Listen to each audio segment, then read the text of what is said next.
Hi, One Best PR Videos. I'm Peter Loshak. It's Week 12 in the NFL. This is our regular popular spot that we do with professional handicapper Doug Upstone, where we get his top 3 value plays every week in the NFL. Doug Upstone, thanks for being back with us. How'd you do last week? Peter, I did quite well again. Overall, went 4-1-1 Nice. across the board. So another really solid week, and excited to do it again. All right, Doug. Well, you've had those kinds of results with us long term, of course. What's your first value play for NFL Week 12? My first value pick, Peter, is with the Carolina Panthers yet again.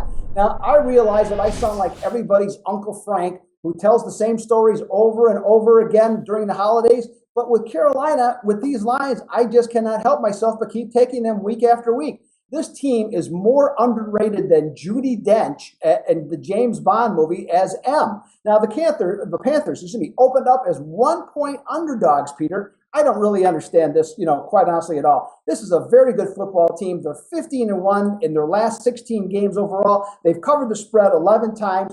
Cam Newton is getting more and more comfortable with his no-name pass receivers, so that offense is starting to flourish just besides the running game now. And I understand Dallas is a public team. People are going to like them. And, a lot of Cowboy fans think they're going to go undefeated now that Tony Romo's back. But I just can't see it whatsoever here. Maybe Dallas wins the game. Hey, maybe, Carolina's streak can't go on forever. When I look at Dallas, I see a team since 2009. If they're a home favorite, they're 6-22 against the spread. I'll take Carolina. Yeah, I can't disagree with you, Doug. At some point, Carolina's value probably will end, and we'll recognize it when it does, but they've been completely money in the bank all year long. Would not at all be surprised if that's the case again this week. Doug Upstone, what's your second value pick for us, NFL Week 12?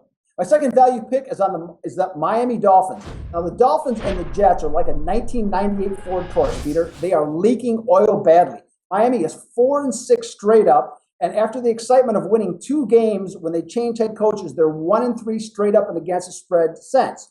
But what about the New York Jets? They have Ryan Fitzpatrick as their quarterback. And as I have been saying for years, this guy is strictly backup material and should never be a starter, but he continues to find his way onto teams that do. And the reason that he does is because he goes with teams that hope they can make the playoffs. That's the teams that he's on, and they never do. I look at this. Now, I'm not saying Miami's any great team, but with 3.5 points, in this situation, and with the Jets 1-4 straight up, and I think 0-4-1 against the spread in Fitzgerald's last 5 starts, I'll take the Miami Dolphins and bait the hook with them. I'm agreeing with you, Doug. This is one that I bet myself at plus 3.5. It's always a little bit treacherous to take a bet with Miami because they are such a head case team at times. Always, it was never a surprise if they come in and have a complete dud, an embarrassment of a performance, and then you feel like an idiot for betting on them. But I do think they have talent. I think they'll have fight in this game, and I bet them myself at plus 3.5. What's your third value play for us, Doug, this week? My third value play is to keep riding the Kansas City Express. Now, the number was a little slow to come out this week on the Buffalo-Kansas City game, but it didn't really make any difference to me whether Tyrod Taylor plays or E.J. Manuel. As long as Kansas City is under a touchdown as a favorite, I'm good to go with this team in this important AFC wildcard game.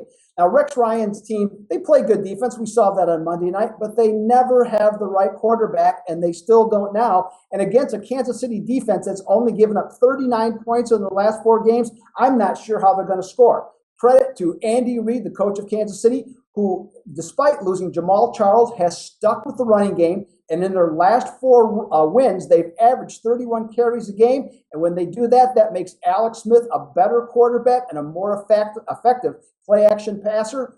Kansas City's 8-3 against the spread at home in their last 11. I still like the Chiefs.